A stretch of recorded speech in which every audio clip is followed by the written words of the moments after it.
Direction la République démocratique du Congo, un pays meurtri il y a 2 décennies par des guerres terribles dont les effets se font encore sentir aujourd'hui. Nous évoquons souvent sur France 24 les massacres perpétrés à intervalles réguliers dans la région des Grands Lacs notamment.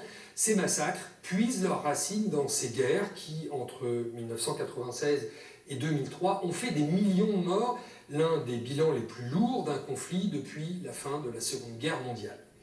20 ans après, quels enseignements en a-t-on tiré? A-t-on jugé les responsables? Force est de constater que les crimes sont restés impunis et les victimes sont aujourd'hui désemparées. 2 endroits en particulier symbolisent cette période, la ville de Kisangani et la région des Kivu, où se sont rendus nos envoyés spéciaux Nicolas Germain et Thomas Nicolo.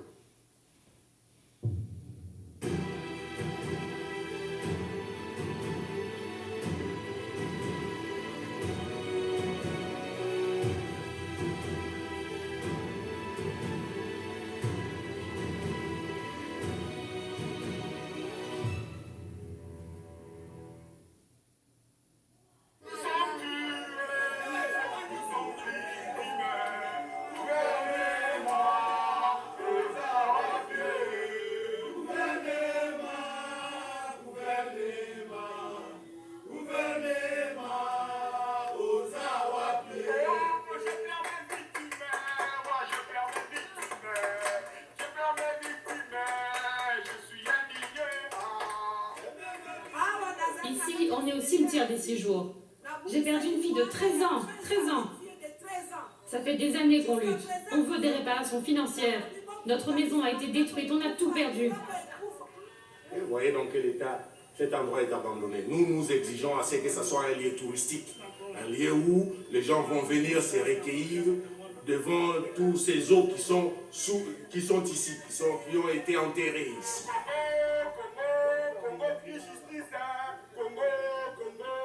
À Kisangani, un rassemblement contre l'absence de justice et l'oubli. L'oubli, ce sont 2 guerres qui ont meurtri l'un des plus grands pays d'Afrique dans une quasi-indifférence. L'oubli de plusieurs millions de morts entre 1996 et 2003, essentiellement civils. Morts dans les combats, mais aussi pour beaucoup de maladies qui auraient pu être guéries en temps de paix. C'est l'un des bilans les plus lourds depuis la fin de la Seconde Guerre mondiale. Retour sur plus de 20 ans d'impunité.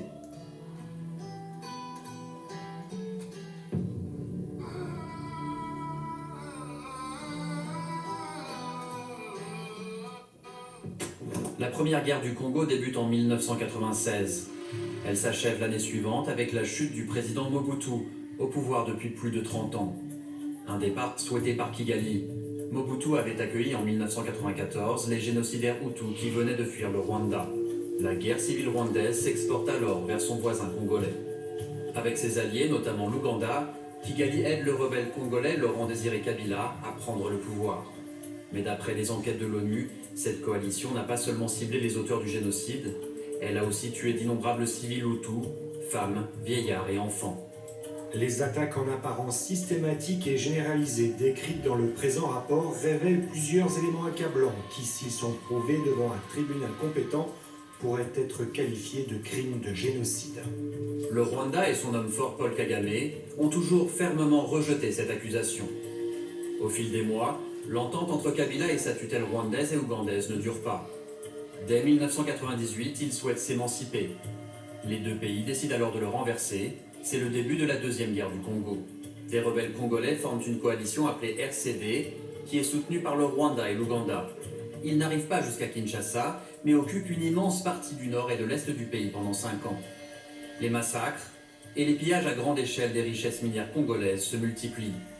Car le sol congolais regorge de coltan, de cassitérite, de tungstène, d'or et de diamants. Au milieu de la Deuxième Guerre, le 16 janvier 2001, Kabila est assassiné à Kinshasa par son garde du corps. À ce jour, le commanditaire demeure inconnu. Kabila est remplacé par son fils Joseph. C'est lui qui signera les accords de paix qui mettront fin à la Deuxième Guerre du Congo.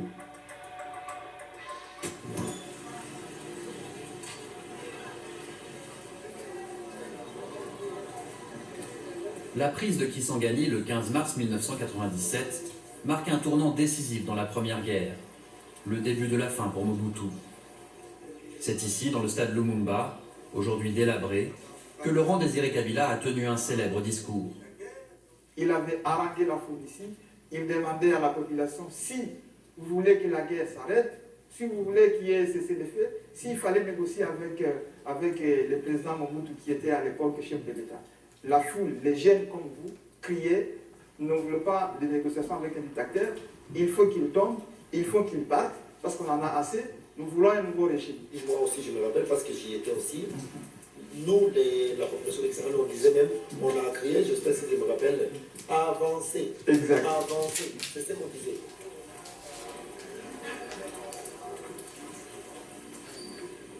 Mais après l'euphorie suscitée par la chute de Mobutu, beaucoup, même parmi les rebelles, ont vite déchanté.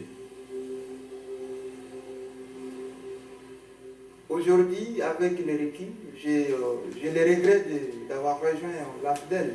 Aujourd'hui, c'est seulement l'élite qui a pris le pouvoir, certains parmi eux qui profitent de la manne du pays. Donc il y a la corruption, il y a le détournement, il n'y a pas la promotion des droits de l'homme. Donc on est à la case de départ.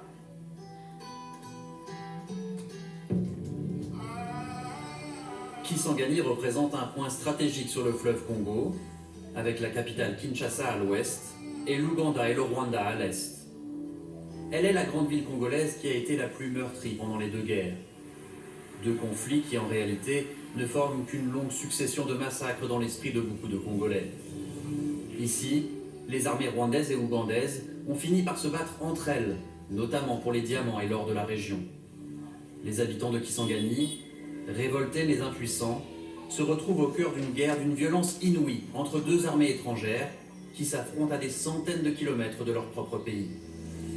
Selon les Nations Unies, du 5 au 10 juin de l'an 2000, pas moins de 6000 obus sont tombés sur la ville. Dismas Kitenge de la Fédération internationale des droits de l'homme sera pendant plusieurs jours notre guide à Kisangani.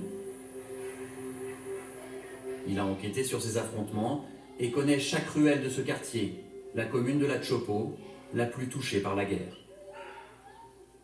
Ici, il y a eu des affrontements meurtriers entre les deux armées étrangères, l'armée rwandaise et l'armée ougandaise en 2000.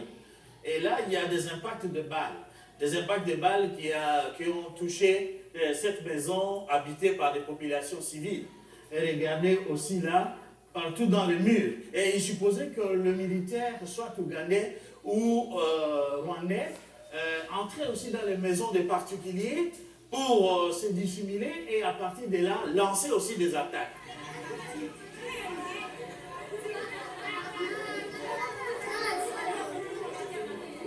Cette femme vivait ici à l'époque. Elle a été blessée par un éclat d'obus. J'en veux vraiment aux Rwandais, aux Ougandais. On ne voulait pas de cette guerre, on ne comprenait rien. Et aujourd'hui, j'ai tout perdu. Ma maison, des proches, je suis pauvre, je vends du charbon.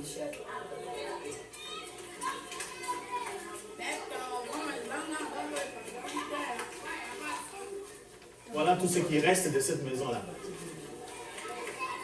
Là, il y a eu des bombes, des obus qui étaient tombés.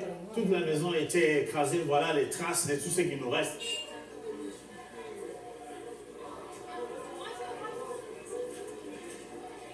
Voilà, ça c'est encore des traces de balles qui sont passées là. Et cette maison s'est écroulée et il y avait une grande maison qui était bien construite. Pendant la guerre, on ne pouvait rien faire. Tout a pris feu lorsque une bombe est tombée ici. Heureusement, tous les enfants s'étaient enfuis, ils n'ont pas été tués.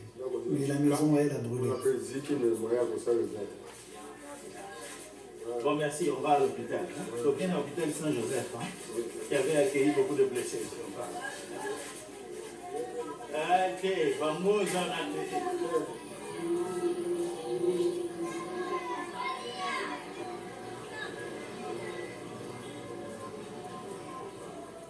Bonjour, Latex. Ça va, il y a longtemps? Non, ça fait. Ah, ok, ça va. La directrice a confectionné un tissu blanc sous forme de drapeau. Et avec lui, il partait chercher de l'eau, chercher de quoi manger, c'est monsieur. Et vous êtes resté jusqu'à la fin de la guerre? Jusqu'à la fin. Et quand vous partiez là pour chercher de l'eau, c'était pour chercher de l'eau pour les blessés, les malades qui étaient internés ici? Oui. Et vous-même, vous n'avez pas eu peur? Il y a eu des obus qui passaient. Partout. On était ici beaucoup. En dehors des décès, on a reçu des habitants qui pensaient être en sécurité ici. Donc, tous les couloirs partout ici, il y avait des gens. Et les blessés, les malades se retrouvaient dans des salles, mais partout ici, il y avait... Donc, on peut estimer au-delà de 300 personnes qui étaient ici, ces réfugiés. Mais c'était la frustration. Personne ne pouvait s'imaginer. Imaginez que quand on commençait à suivre la RFI, moi, j'ai pleuré. J'ai pleuré les jours de la fin de la guerre quand j'ai suivi on dit que moi j'ai fait pleurer les larmes ici. Non, c'était de la frustration. On se sent totalement abandonné.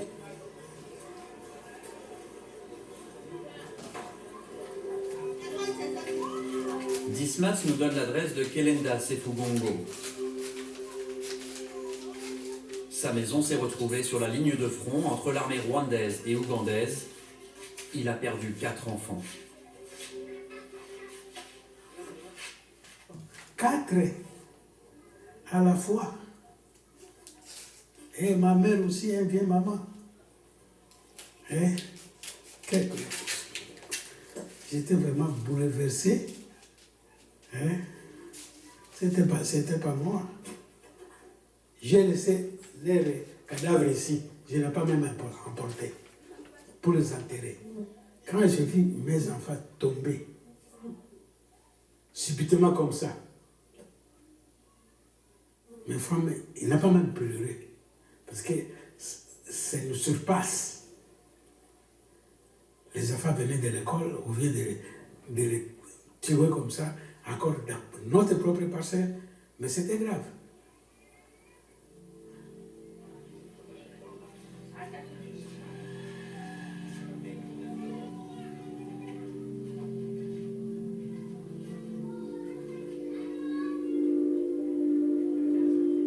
Quand vous voyez toutes ces photos aujourd'hui, ça vous fait quoi?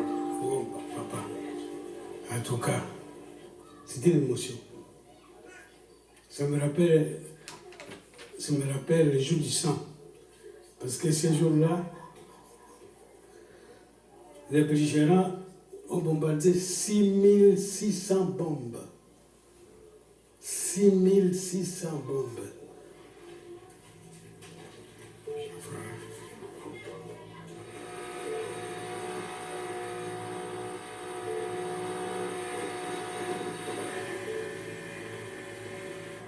Le lendemain, avec Dismas, nous traversons le fleuve pour nous rendre dans la commune de Lubunga, l'autre quartier de Kisangani très affecté par la guerre.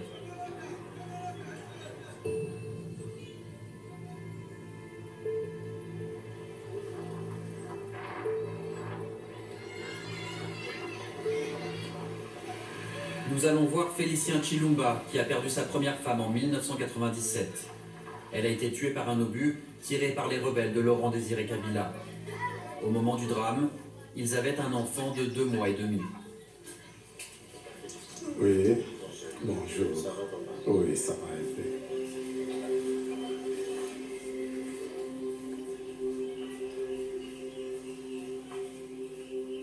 Est-ce que vous pouvez nous raconter les événements de la Première Guerre pour vous ici? Comment ça s'est passé?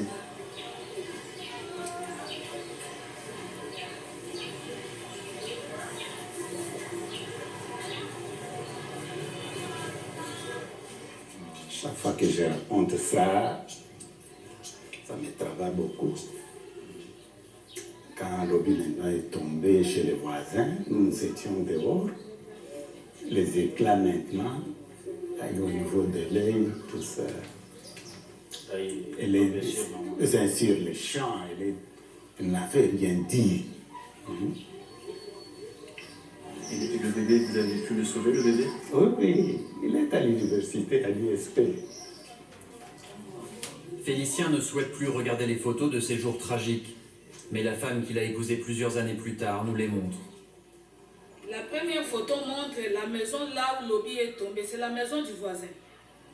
Deuxième photo, c'est vers le départ du cimetière. La maman se trouve dans le cercueil et le papa est ici.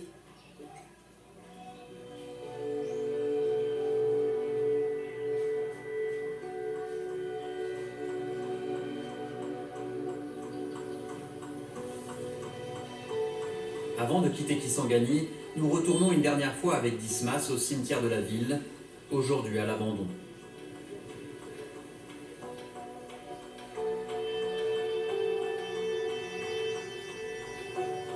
Ici, c'est le cimetière de victimes de la deuxième guerre du Congo en 2000. Mais dans les environs de la ville de Kisangani, il y a aussi de fosses communes de victimes de la première guerre du Congo.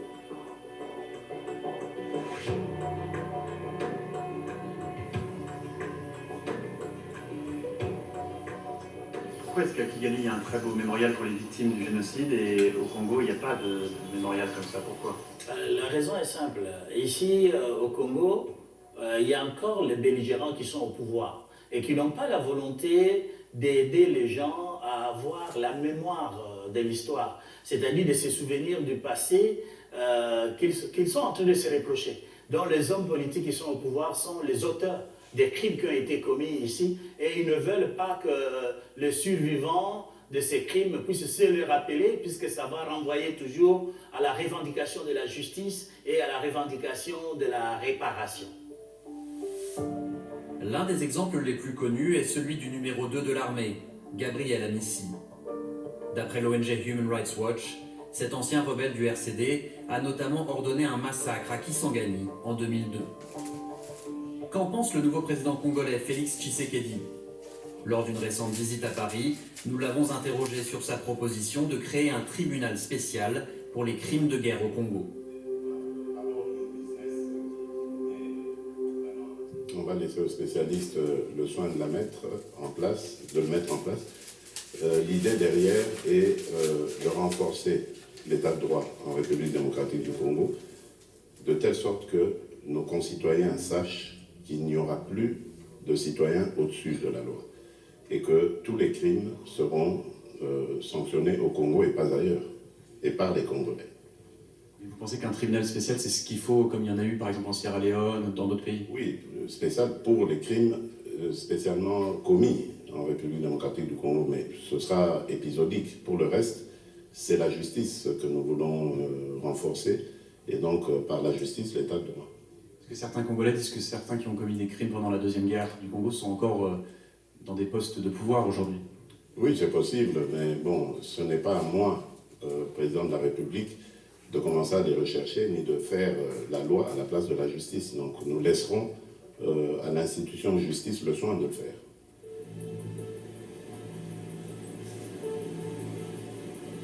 Nous allons à présent dans l'est du Congo, la région la plus touchée par les deux guerres. À Goma, nous prenons le bateau qui traverse le lac Kivu et relie Bukavu en 3 heures. Dans un hôtel vétuste, nous rencontrons un ancien combattant du RCD, la coalition soutenue par Kigali et Kampala lors de la Deuxième Guerre. Il appartient à la communauté Banyamulenge, des Tutsis congolais qui ont participé aux rébellions contre Mobutu, puis contre Kabila. Mais ils se sentent marginalisés par le gouvernement congolais et en veulent aussi au Rwanda. Ils ne souhaitent pas être identifiés. Je ne regrette pas d'être RCD, mais je regrette parce que le RCD a été manipulé par les pays voisins, aux intérêts du pays voisin. Et ça qui a causé même nous-mêmes, les Banyamulenge, nous avons perdu tant de personnes dans toutes les provinces. Le RCD, c'est un parti politique, mais appuyé par le Rwanda. Et jusqu'à aujourd'hui, nous, les Banyamulenge, on soupçonne que les leaders du RCD, ils sont toujours aux missions de leurs patrons. C'est quoi votre message aujourd'hui pour le Rwanda? Vous dites quoi au Rwanda? Qu'ils nous donnent la paix. Nous pouvons dire au Rwanda, ce sont des voisins, sont des amis, sont des frères, mais ils nous laissent la paix, ils nous donnent la paix au Congo. L'ancien dirigeant du RCD est Azarias Ruberwa, aujourd'hui ministre dans le gouvernement congolais. Ses détracteurs l'accusent d'avoir été et d'être encore trop proche du Rwanda. Chaque mouvement de libération doit avoir une base arrière, c'est classique, et doit avoir des alliés, c'est aussi classique. Donc nous n'avons pas honte de cela, nous ne réquisons pas cela. On a eu des soutiens et des alliés pendant la guerre. Il est évident que le RCD n'est pas parfait, n'a pas été parfait. Il n'y a aucun mouvement de libération qui était parfait, ou à 100% parfait. Mais le but du RCD, c'était un but noble. C'était un but qui visait la libération du pays, un mouvement qui visait la restauration de l'état de droit. Beaucoup de gens disent que le problème numéro 1 du Congo, c'est cette impunité. Est-ce que vous êtes d'accord? Lorsque il y a la guerre qui prend fin, pour que les acteurs de tous ces mouvements opèrent, il y a ce qu'on appelle l'amnistie. Les faits des guerres ont été amnistiés. Et c'est un argument de droit qui est imparable. Ça peut ne pas être compris, mais c'est des faits qui ne sont pas susceptibles de poursuite.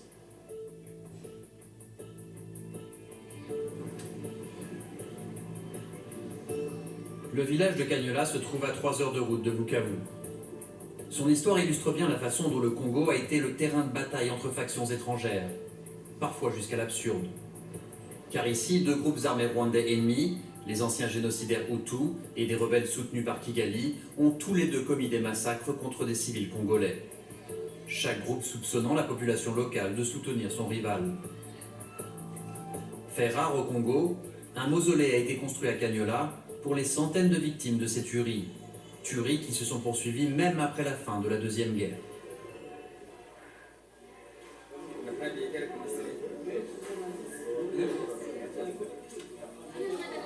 Floride Kiriza a dû être amputée à l'âge de 5 ans, après une fusillade perpétrée par d'anciens génocidaires Hutus.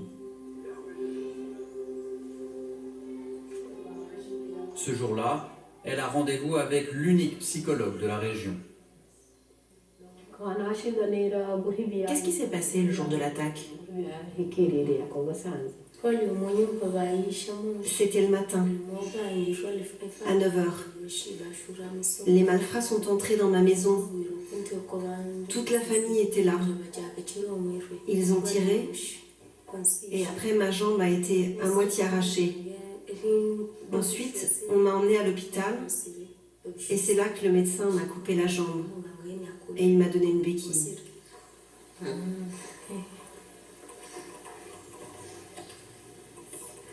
Quel est ton message pour les Rwandais? Je ne veux plus voir les Rwandais au Congo. Qu'ils restent chez eux.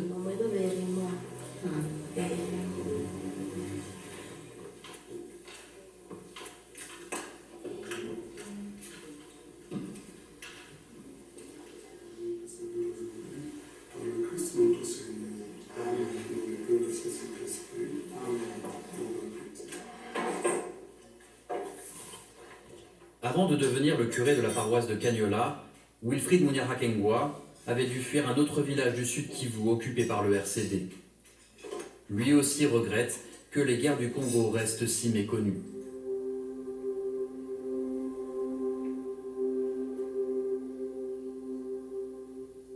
Au Rwanda, on dit que c'était les Tutsis qui étaient ciblés. C'est pourquoi on parle de génocide. Et ici où il n'y avait pas un groupe visé, alors on ne parle pas de génocide, mais on parle de massacre ou de tuerie tout simplement. C'est ça seulement qui fait la différence. Mais selon ceux qui ont fait des études, on dit qu'il y a eu plus de 6 millions de morts ici au Congo. Mais on ne parle pas de génocide, on parle tout simplement de tuerie, de massacre. Comme si nous avions droit à la mort et pourtant nous aussi on doit vivre.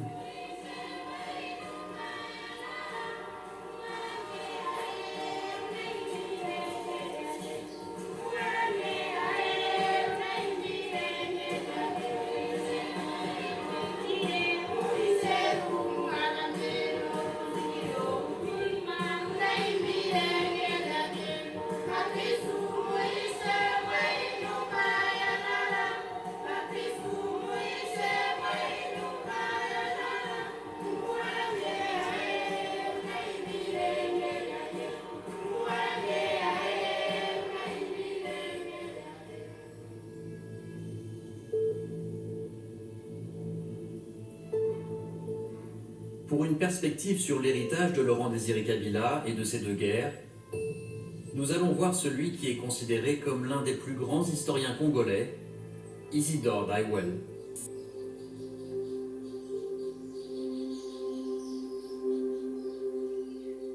Ça a renforcé un sentiment tout à fait compréhensible, mais qui est dangereux. C'est que l'élément rwandais est vraiment quelque chose qui est rejeté totalement et sans nuance. Sans nuance. Donc là, c'est excessif. Et moi, je pense que, je l'ai aujourd'hui, il faut que les Rwandais acceptent de faire amende honorable à l'égard des Congolais pour qu'à un moment donné, on puisse réellement résoudre ce problème. Le Rwanda ne se limite pas à Kagame. Et puis, je ne pense pas que c'est quelque chose qui se réglerait en un jour.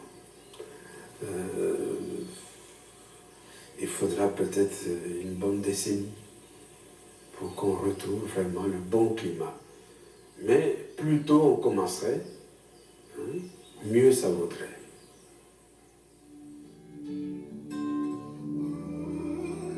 Depuis la fin de la Deuxième Guerre en 2003, des massacres sont encore régulièrement commis dans la région des Grands Lacs par des groupes armés, congolais et étrangers. Pour que ces tueries cessent, il faudrait au moins mettre un terme à l'impunité.